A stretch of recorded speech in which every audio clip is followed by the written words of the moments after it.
So, next up, I would like to introduce a guy who leaves your EDR scratching its own head.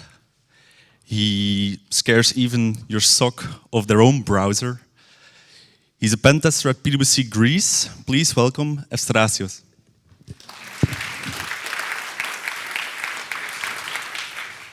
Hello all, thank you very much for your warm welcome. My name is Efstratios Chatzoglou, and today we are going to discuss research we did regarding how we can weaponize and use a browser to execute direct commands in an operating system.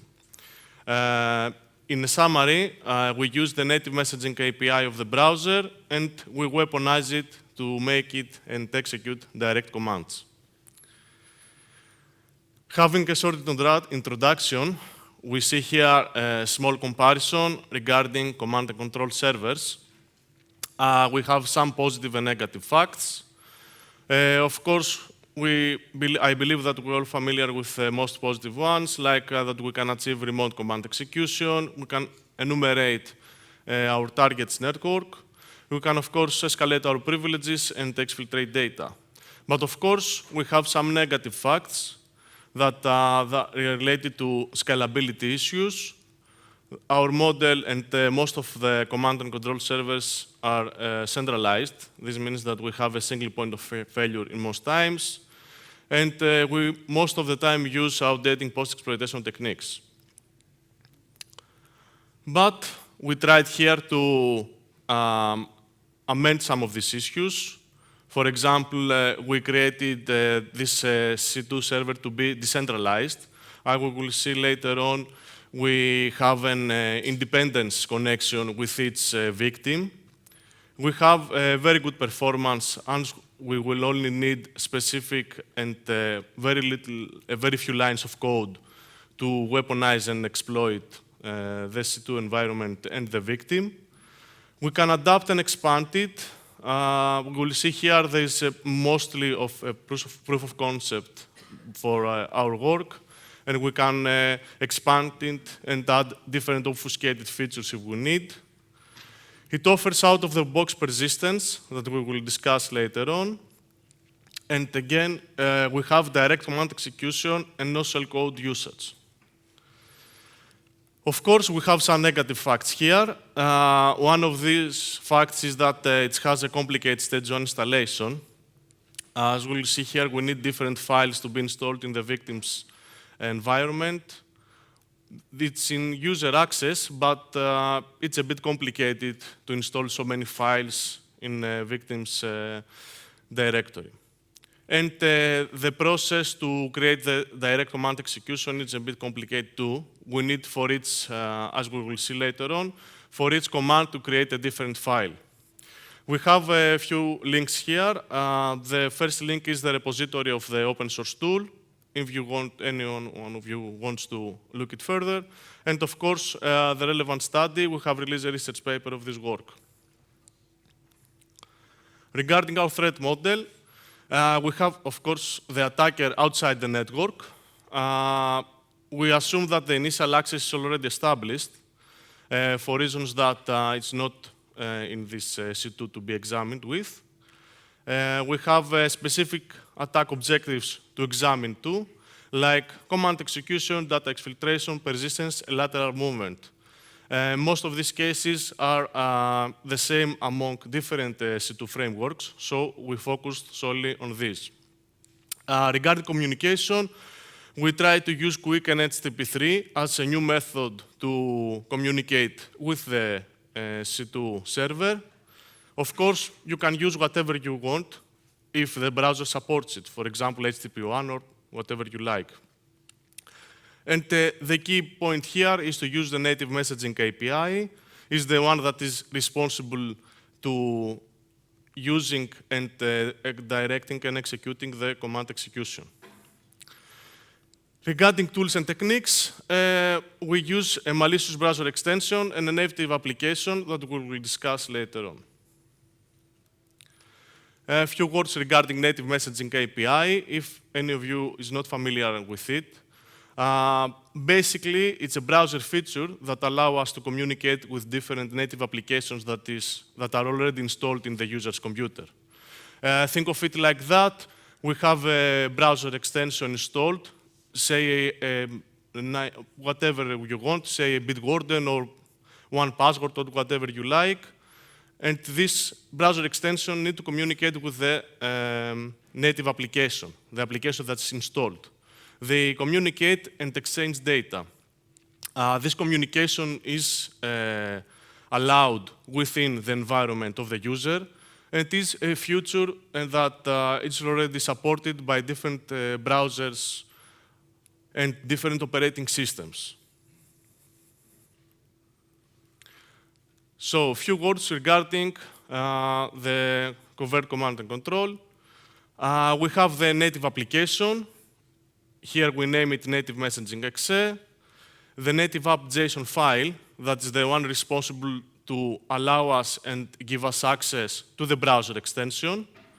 We also use libcurl DLL to be able to communicate with HTTP3. This step is not a necessary one. You can always embed it within your executable file. You can use a different way to communicate. But we had to use it because the native messaging exe was written in C++, and it was not an easy way to communicate with HTTP3.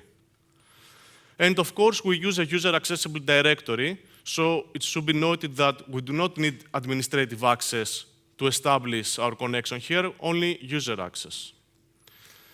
Next step, to allow us and continue the installation process, is to create an registry entry here in this path. Of course, this path is for Google. We have different browser, this path changes, to allow us to communicate between the native application and the browser extension. Next is the extension. We did two different browser research. One was in Chrome and the other was in MSEdge, because they were the most popular ones, and most of them are already pre-installed in most enterprise environments. So we wanted to examine their behavior in these browsers. Here we have the background.js file. It's the most common one that we are going to use in a browser extension. And of course, the manifest.json file that allows us to communicate with the native application.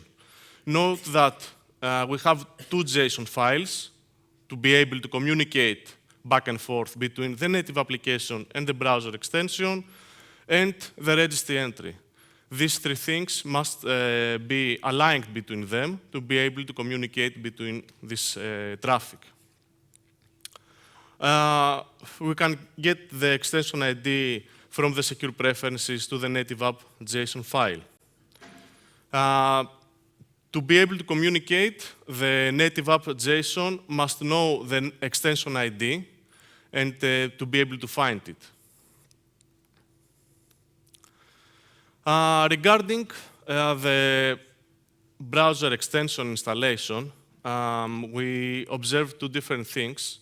For example, we use the load extension flag to install it, and we modified the LNK of the Chrome or the MSEdge. We enter the load extension flag, and we force a specific path for it to load the extension. However, while MSEdge allowed this communication, Chrome did not allow that. For example, you initiate the shortcut, you started the Chrome browser. After you terminate the process of the Chrome browser, you close the window, whatever, Chrome deleted this browser extension. So after some research, we identified that you can replace already installed browser extension, for example, Google Sheets or whatever Chrome has, replace the background.js file within it, say keep the same path that is already in the app data folder of the user directory, and give this path to the load extension flag.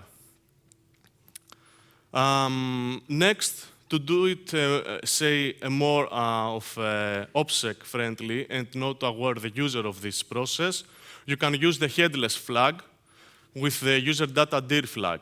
For some reason, you need both for them to work. If you do one of them, you could not use the headless feature. Another weird fact here is that browser extensions should not be allowed to be executed in a headless mode. But, I don't know, for some reason, both of them allowed this browser extension execution. And you can use it with a scheduled task to automate the process and have, as we discussed earlier on, out-of-the-box persistence, as executing the browser and initiating the browser extension communication, you have communication between the C2 server. We will discuss this more clearly later. We have, of course, as I mentioned before, decentralized approach. You can use the unique domains per victim. So each communication from each victim can be solely either on a different domain, different C2 server, whatever we like. It's solely we can decentralize completely our approach. And we can start the browser and communicate with the C2 server. Regarding setup, we can use any web server, any operating system, any server, Caddy, Apache, Nginx, whatever we like. We do not have any specific case in that. About the installation, as I mentioned before, the way we approach it with the load extension flag, a bit an old way to do that, but did not arise any alerts in different EDR systems we tested on. And of course, there is a secure preferences file that you can use from similar studies. You have different ways to install your extension, but you can use it as you like. Another difference here we observed was in MSEdge. If you load this extension from anywhere, a pop-up showed the turn-off extension in developer mode in the user. So it was good to use the headless mode for the user to not able to view it in the UI and see this message and be aware of something is malicious in the browser. The libkernel DLL can be embedded within the native application to be able to use the HTTP3.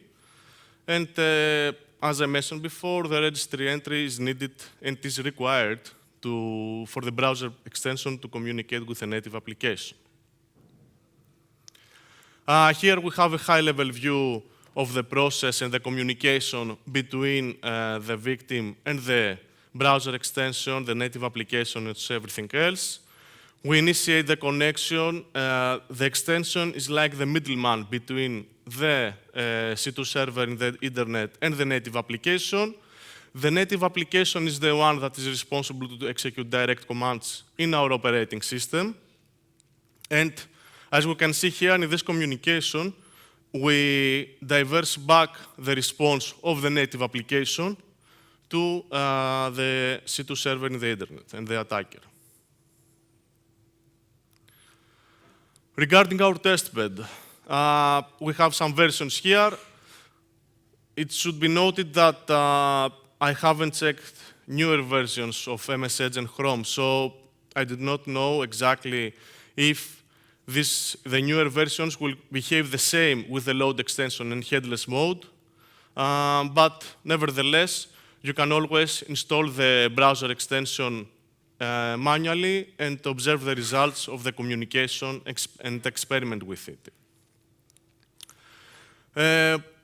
For my assistant, we use Caddy server because it offers out-of-the-box communication with the HTTP3 and different free Azure Web Science domains for communication between as a domain name with the victim and the server. Test scenarios. We focus on specific scenarios that we believe that would raise an alert. For example, who am I and ping commands are most of the time be alerted in different EDR systems. In this time, we did not have any alerts, but we'll discuss this later on. We exfiltrate a few data. We grab a file from the downloads folder, convert it to base64, and upload it to the web server. We created a scheduled task, and we use net use with SMB for lateral movement. Recall that we have direct command execution, so here we use native commands within the OS and CMD processes. Code structure, how this communication works. Here we have, as we can see, the function that the native application executes to do the direct command execution within the operating system.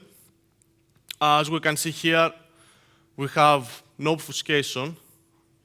The code works as if we, let me go back a bit to here. So how this process works exactly. The extension communicates with the C2 server. We have established a connection, and the web server and the extension wait for a command.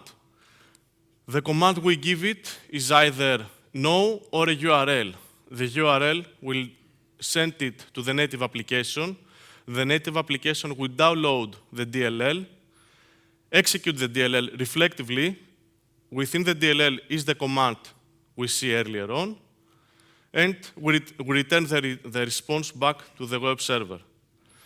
It's a bit complicated because there is no way to do it directly within the OS. There are restrictions. So to avoid these restrictions, we use the reflective DLL loading within the native execution of the native application. So return to the code. As we see here, we have a simple create process. No obfuscation methods, no anything specific, apart from the reflective DLL part. And we have a simple process. We open the CMD.exe and execute a simple dir command. Few other tasks and commands we executed. As you can see here, some of them are a bit complicated. Others are more simple ones, like the ping command. Note here that since we are opening another subprocess to execute the command, we do not have access to the response. For example, if we make a net use, we are not able to view directly the output of this command. So we can either write a TXT file, which is not so op-friendly, or do it without having any response at all. This is another negative fact of this communication. Here we have the code that we can use to grab a file and upload it to the C2 server. The base64 was used simply not for obfuscation for an obfuscation method, but to be able to retrieve the file and not be corrupted. We have here simple commands. As you can see, the code is simple. Some functions we have here regarding the extension, the browser extension. The browser extension, it has more code, about 1,000 lines. So I chose not to include any for you to see. But basically, and it is plain text JavaScript, no obfuscation there too. We connect to the native application. There is a standard process for that. We handle responses and requests between these two. And we poll the web server like a beacon every 30 seconds. The native application, of course, has the main flow and, as we can say, the structure of the operation between the victim and the web server. We have different functions and functionalities within the native application. Again, no obfuscation was used apart from the DLL reflective execution. We have some error handling, how to request the DLL download process from the web server to be able to execute the command in the operating system. some input-output messaging regarding the native messaging API between the extension and the native application. Here we have the JSON format. We catch a few logs. We can see a few debug steps for our assistance. We can remove them if we do not like them. And simply, we communicate with the browser extension. We download the DLL, we execute it, grab the output, and return it to the extension to forward it to the web server.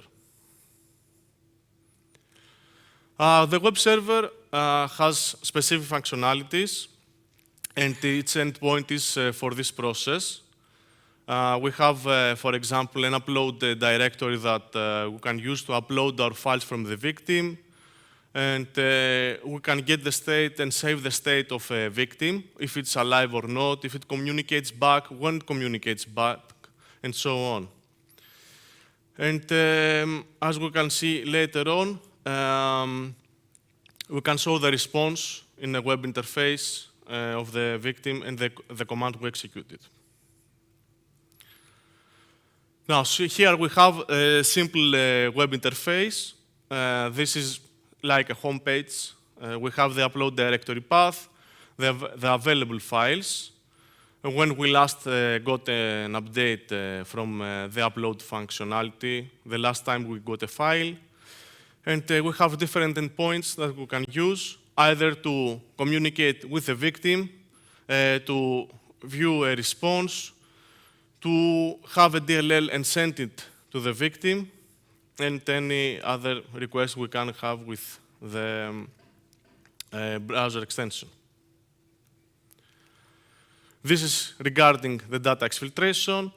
We have we have its file in different sizes, timestamps, and how we can download it, the different URL paths. And as we see here, most of the time it was similar files for testing purposes. Here we have the plugin query interface. We have, again, initial access in a victim and waiting for a response from the plugin. The plugin, when we receive a response, this form changes color. The buttons below that show submit custom URL and use local DLL became enabled, and we can use them. Below, in the last execution, we have the command output, and below we have the retrieve files with a download button to download them immediately. As we can see, this is quite simple interface. It can be extended as everyone likes.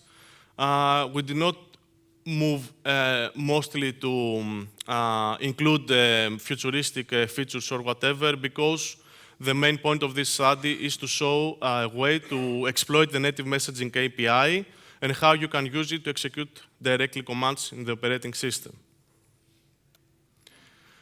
As we can see here, we retrieve a request from the extension. Here it says the message request received from the plugin, please respond. We have the domain name and the get DLL2 as an endpoint to download the native application, download the DLL, and we get a response of the ping command execution in our interface. So here we have, let me show a video.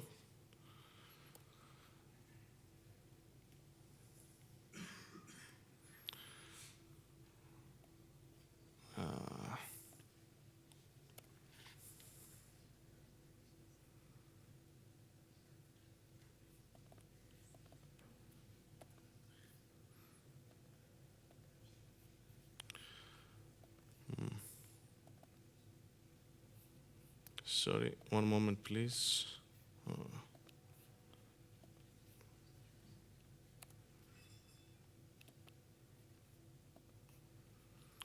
So here we have, at the left part of the screen, we have the web interface of the web server. We have initiated the connection on the right. On the right part of the screen, we have the victim. The victim open up the browser. We have weaponized here the Chrome browser. And we're waiting for the extension to communicate back to the web server at the left.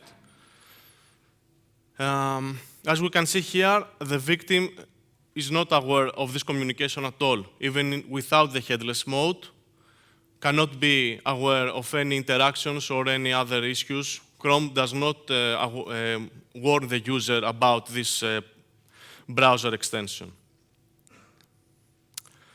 Okay, now we got a response back.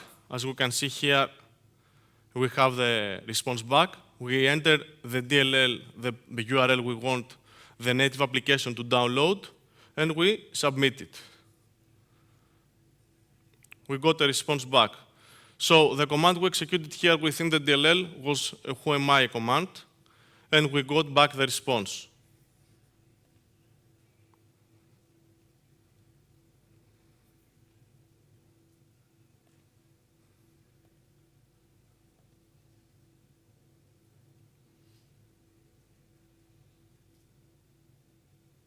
We're waiting for a second initiation. It came back. We changed the DLL. We changed the URL we have stored within the web server. We send now a ping command. We retrieve the response. As we can see here, although this communication within the internet, the process is quite fast, and no alert is shown whatever. So let's continue from here. Results. We examine this communication way with 4 popular EDRs, 0 detections we had so far. We use trial versions. We let them to be established within the network for a month and a half. No alert so far.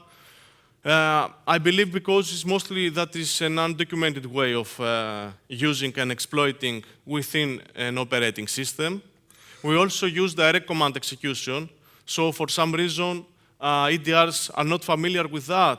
I don't know, maybe they are more focused on using shellcodes and everything similar to a more common command and control approach. No detections, no alerts. As we will see later on remediation steps, what we can do to protect against this attack. There is obviously a way of detecting that, but EDRs did not do that. So here we have some process analysis. We can see here Chrome to have open CMD.exe, and then CMD opened native messaging exe, which is our native application, and then CMD.exe opened to show the ping command. Clearly here we have some methods to identify and flag this as an alert. For example, I believe a SOC analyst that is going to see that or something similar in a CM will probably flag it as malicious, but no EDR flag it so far. So we have that. And what we can do to mitigate this type of communication. We have 3 ways of doing that. The most secure one is to use a group policy object, a GPO policy, to disable the installation of browser extensions that are not whitelisted. This solely blocks our way of using VC2 entirely. If you cannot install a browser extension that can communicate with a native application that's in our end, it's really difficult to do that. You have to find a way to bypass that, either by replacing an already installed one, but again, different validation features within the browsers will not allow this type of exploitation. You can use AppLocker or Windows Defender application control to either restrict the execution of different executables like the native application we used. This, although, can be somewhat bypassed. The native application is not solely for the native messaging API is not used solely for native application execution. You can use it to execute Python files, you can use it to execute BAT files, you can use it to execute whatever you like, as long as the operating system supports it. So you can either change your approach and use something else, Of course, it limits a bit the attack, but you can always use something else. So it's not solely an approach that you can use to protect against. So either focus on the GPO or, as we can discuss in the third bullet, monitor registry entries, schedule tasks, and everything else you can monitor within an operating system and your network. Recall that to establish this type of communication, you need to create a registry entry. So if you monitor specific registry entries to be created, like the native messaging one, and evaluate them, you can probably protect against and most of this type of attacks. Future work. We can automate the stage 1 installation that's not automated so far. Automate, of course, the direct command execution. If you visit the open source repository, you will see that there are some examples, but you will have to change the command, compile it, upload it to the server. It's a bit troublesome. Of course, we can always add more advanced techniques for evasion. Now it has almost none, and extend it with different browsers and operating system support. We can always extend it and use it with a more, let's say, helpful way of displaying the output and the responses of the command, like typing the command dynamically and executing and getting back the response, have a history and everything else. But these are for future work. Thank you very much. Are there any questions?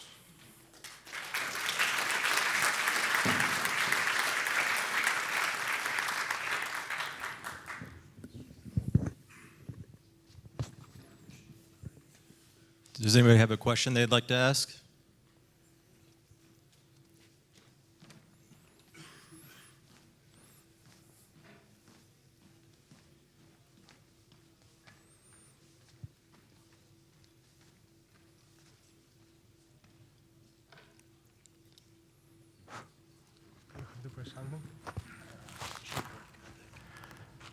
Can you hear? Oh, okay. Yeah. Okay. First of all, very nice research. Thank you. Can you tell us what EDRs this was tested against? I prefer not to. You know what? Because I think that's not the point here to pinpoint different vendors. Is the idea behind that is that most vendors in EDRs in general try to signature specific attacks. And the point here is that they are not familiar with this attack, although something similar was used in 2023 by an APT group. Earth Kitsune used native messaging API to execute an image and enter a shellcode within the process, a bit different than the study, but it was used. And they were not able to, say, signature this and be able to detect it. It was, if you search in the internet and find popular EDRs with trial versions, you can identify them. It's easy. Anybody else?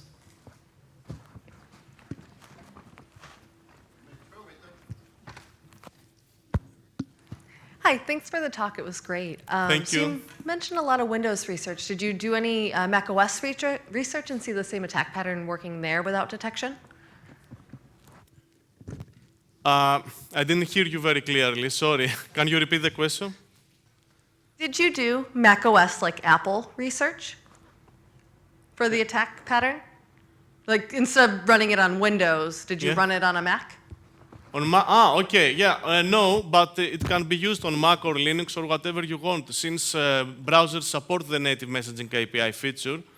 Of course, there you cannot use executables as was used in Windows, but you can use something similar. But no, I have not examined that, but from the theoretical perspective, you can use that there too.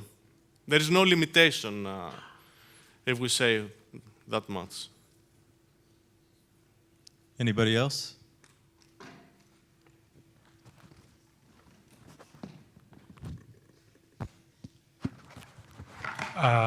You mentioned that you encoded the file using base 64. Yes. Can you elaborate a bit on why you did that? Because I understood it's not for obfuscation, but No. because the file got corrupted if you didn't, or? Yeah, for some reason I have different issues with transferring the file as it is. So I thought to be able to, because the communication between this whole traffic is a bit complicated. You have different, say, step points for the file to be transferred to the web server. It's not a direct execution like I have the web server, I have like a C2, like say whatever, I have the execution in my victim. If I request to upload the file, I will retrieve it immediately. It will be one-way call. Now we have two ways, two-step communication, because the native messaging, the native application communicates with the browser extension and the browser extension with the web server. So this flow causes some corruptions between converting and uploading, downloading the files and everything else. So to be able to transfer it and upload it to the web server, I found that it should be in a more specific way, like, say, base 64. Okay, thank you. Anybody else? No? All right. Any other takers? Okay. I think that's Thank you all. very much.